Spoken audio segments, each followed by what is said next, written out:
Here's a fast overall process for those who want to move quickly. The more detailed instruction is after this. 1. Open your favorite browser. I use Chrome on Mac, as Safari doesn't always work properly, and go to p5js.org. Then click Start Coding button on the left side of the page. 2. Log in or sign up if you wish. This site is free to use and run your code and share it. Signing up allows you to save and share the apps you create. 3. Have Grok running in another window and ask it to code something cool for you, like, please provide me the full code to copy-paste into a sketch.js using the p5js.org web editor. Make a ball on screen explode when I click on it. Grok will then give you code to copy. 4. Back in the p5js web editor, replace the code that's there with the copied code Grok provided for you. 5. Press the big play button and watch the app run on the right side of the screen. 6. Go back to Grok and ask it to change the code into anything you desire, and repeat the process. Now, on to the more detailed instruction for creating my Meep game. Just so you know, I originally made this entirely on an iPad in the Chrome browser, so you can as well. Things first, we're just going to go into coding. This is for people who have never done it before. We're going to be using XAI's Grok 3. And we're also going to be using the p5js.org sketch application environment. So basically go to p5js.org. Basically it shows you everything that's possible. It's really valuable to go through that and take a look at all of the cool things that can be done in this. We're going to go to Start Coding. And you'll set up your settings. You can put in, whether you want a dark screen, things like that. You can put in autosave on and off, things like that. Good things to have. In here, you can go to auto refresh. I always keep that on. This is the name that automatically comes up. It creates a name for you for your application. And you can change that by just clicking on it and giving it your own name. By clicking this side, this little arrow here, allows you to upload files. So you can have audio samples, you can have graphics, anything else, JPEGs, things like that. The main thing that we're looking at here is this thing called sketch.js. This is where you're going to be putting all your code. You're just literally just going to be copying and pasting it. And we're going to start with an app that I created called Meep. And it's a very simple game. And this is it. I started creating some of these, or had the computer create according to what I wanted. So now this bird is going to be trying to get these balls, but he can't. So I can also sit there and press and hold, and it drops a bigger ball, which of course the bird likes to take. But I can also drop, if I get enough balls on the bird, it'll kill him. Yeah. So every time he takes one, my score goes down. So if he takes the larger balls, then I have a problem because, like here, just throw that. And it'll bounce around the screen. He takes it, and my score goes down. So anyway, that's Meep. And you can see the environment here off to the side. It's just a big arrow button. Over here on the side, I have my Meep audio.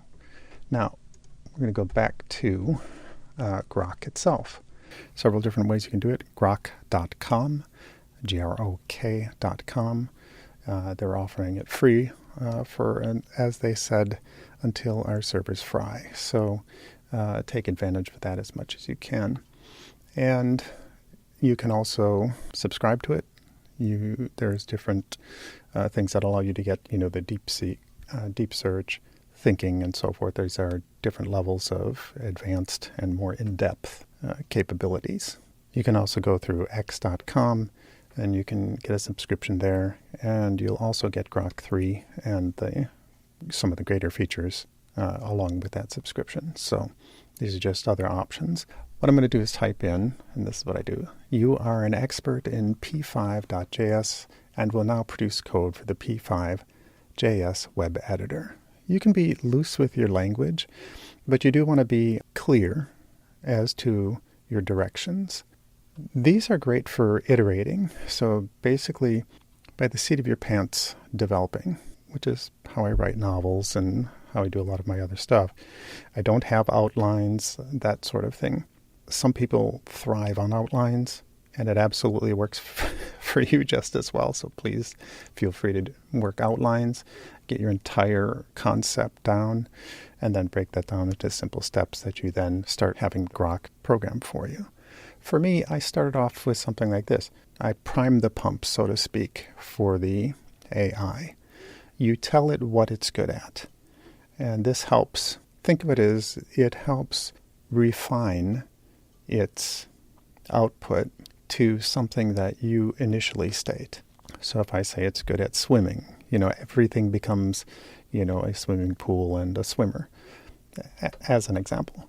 So this is the same thing here. So if you wanted to code into Pascal, if you wanted to code in Swift, you wanted to code in something else, you prime the pump early and you tell it what it's good at. In this, I want p5.js, so I want all my output to be in a sketch for the p5.js web editor.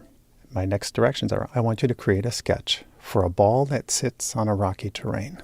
The player can use a touch screen device, iPhone or iPad, to touch and drag the ball around. When the player releases it, the ball moves through the air and bounces off the sides of the screen and the rocky terrain with accurate physics. Provide me the full code for this to copy and paste. And quickly, it starts working. It starts producing all the code for you. And then it also tells you what the code is about, how it did it, and so forth. You can have it break down all these concepts for you in great detail. It's as much as you want or as little as you want. If you want it just very concise, something that's fast and for iteration, which is what I tend to do, you can tell it to do that as well. As we go along here. Then I wanted to do something else. I said, add particle effects. That's where when I wanted to hit the ground, it shows some sort of indication that it actually made contact with the ground or the terrain.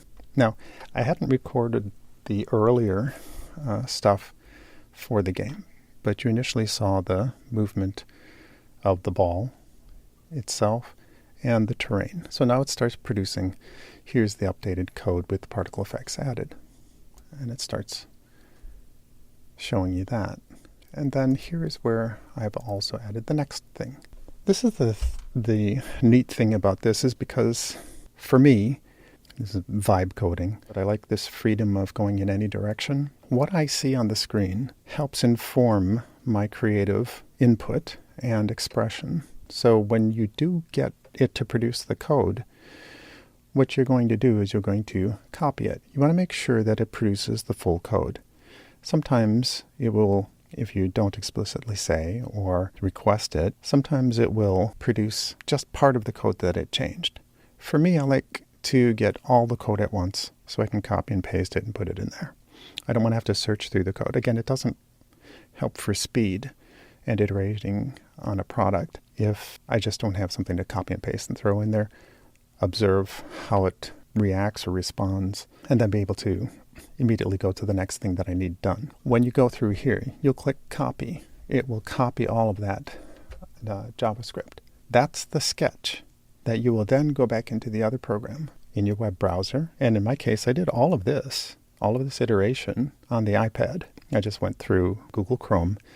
Safari, for me, always has a problem with JavaScript and things like that. There are certain things that it hangs on, freezes on, and such.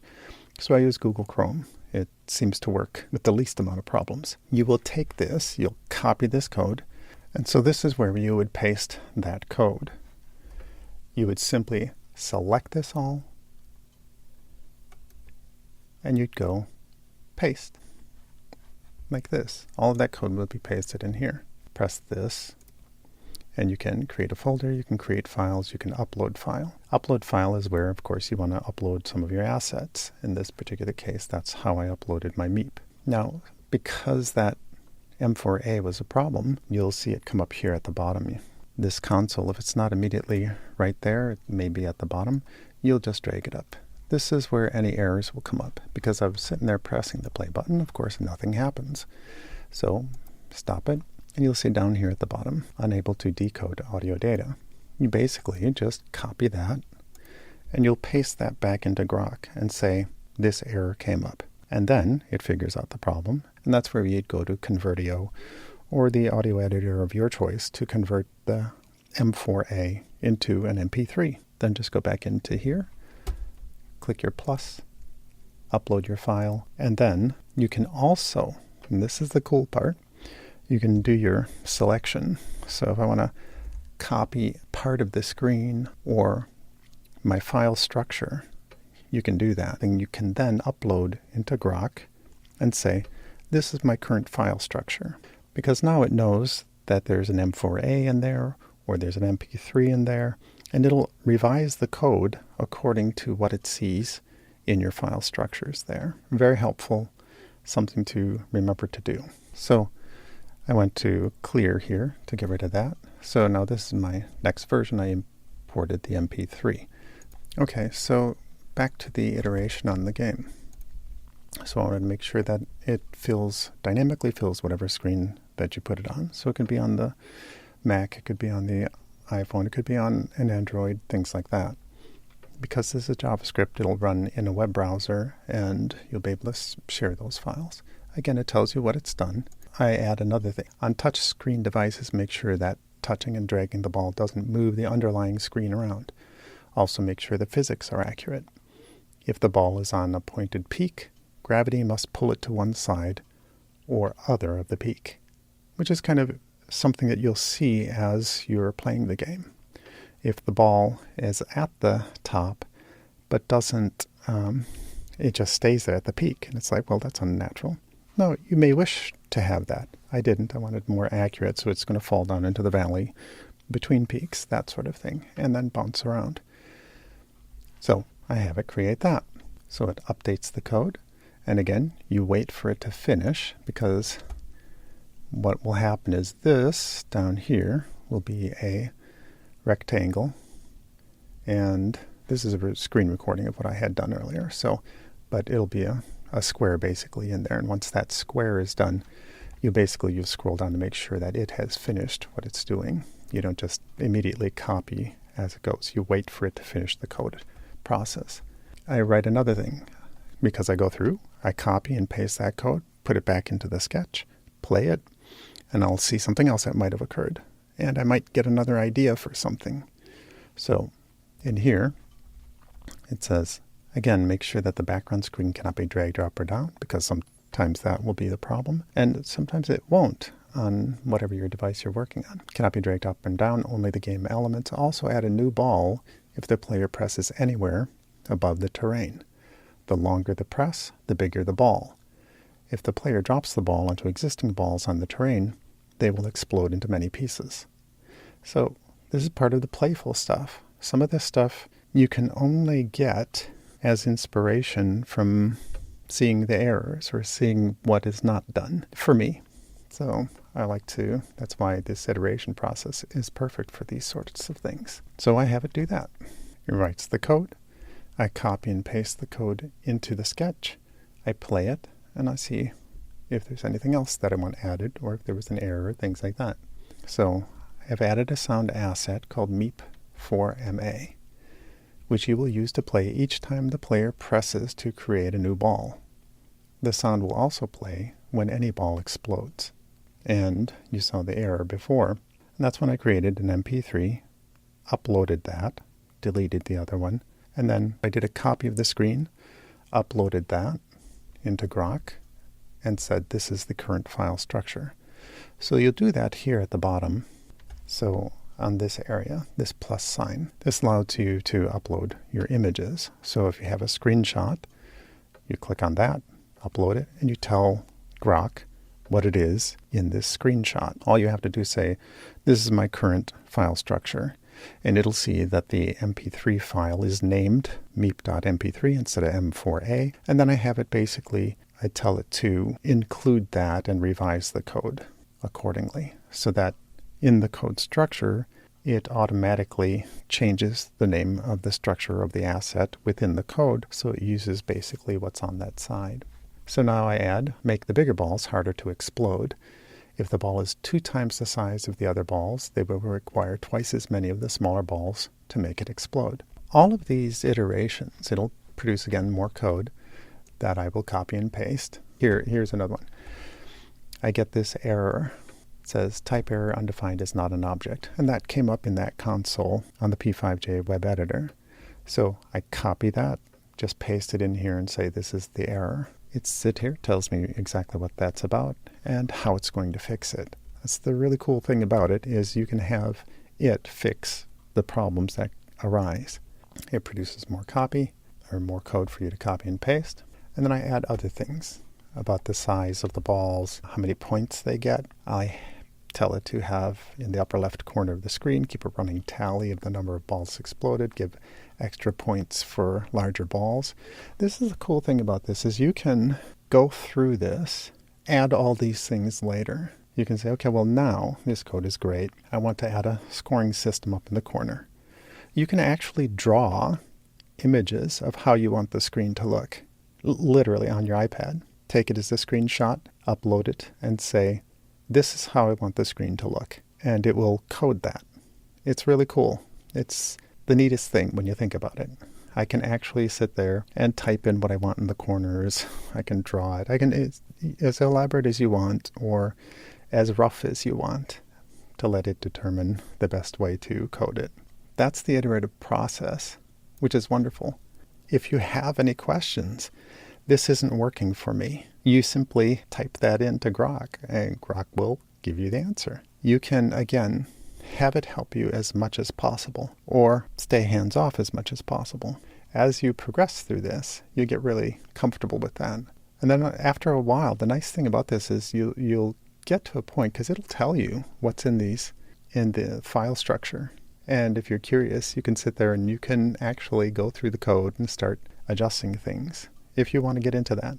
For me, again, fast iteration, get the solution fast, iterate to the next, to the next, to the next, and come up with something. And whatever idea it happens to be. The sky's the limit.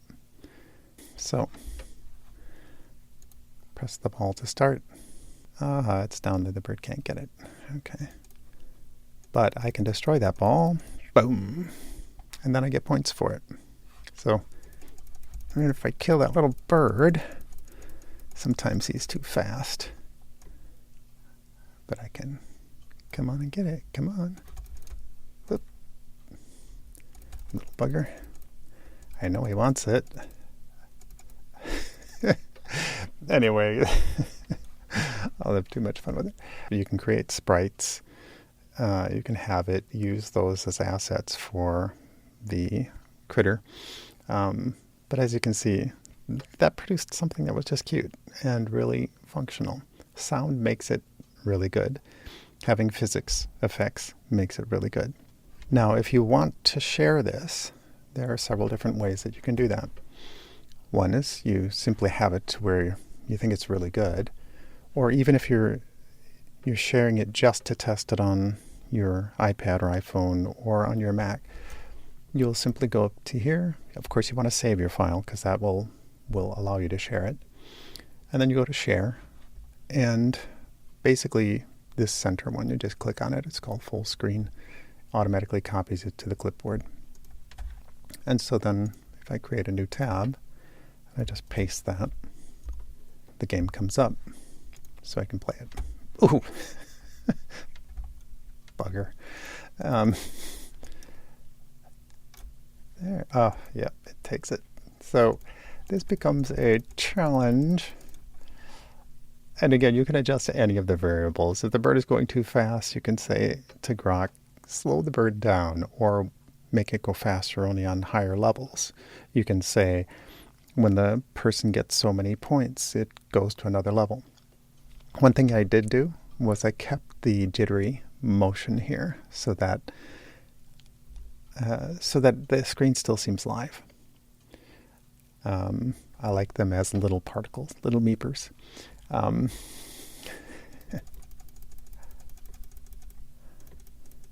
So again,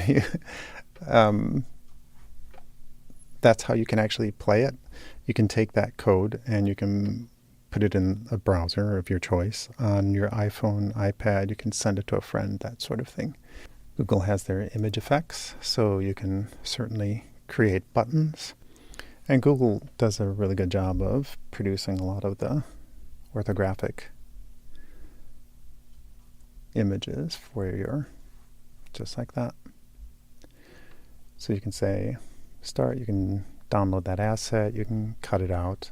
Even in iOS, you just press and hold and it'll select just that part, copy it, save it, put it in your assets and say, this is what I want for my start button.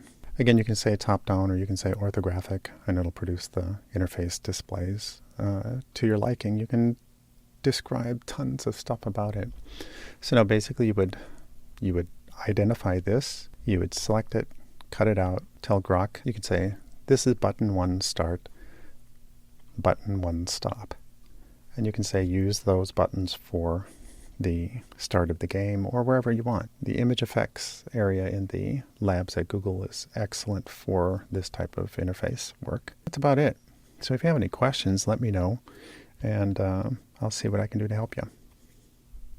It's fun. It's fun. Get your kids on this.